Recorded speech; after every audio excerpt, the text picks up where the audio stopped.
How to use Commercial Bank of Dubai Super Saver Review properly. Beginner mistakes that cost you. The Commercial Bank of Dubai Super Saver account can be a great way to grow your savings, but beginners often misread reviews and miss opportunities. Here's how to use it properly. The first mistake is focusing only on interest rates. Most people get this wrong by ignoring fees, minimum balances, and withdrawal rules. Reviews often mention that the best rates are only earned if account conditions are met consistently. Second mistake, overlooking online banking features. You won't believe how many new users don't explore mobile apps or digital dashboards. The Super Saver account provides online tools to track growth and manage transfers efficiently. Reviews frequently highlight how savvy users maximize their savings with these tools. Third mistake, ignoring deposit and withdrawal limits. The surprising truth is that exceeding certain limits can reduce earned interest or trigger fees. Reviews often share real experiences where users unknowingly lowered their returns by making extra withdrawals.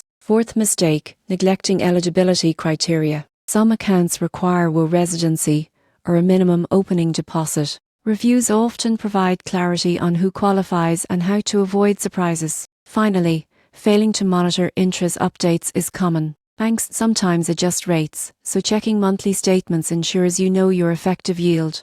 Reviews often stress that informed users take advantage of promotional rates efficiently. Using the Commercial Bank of Dubai Super Saver properly means understanding fees and limits, using online tools, monitoring eligibility, and staying aware of interest updates. Avoid these beginner mistakes to grow your savings safely and effectively.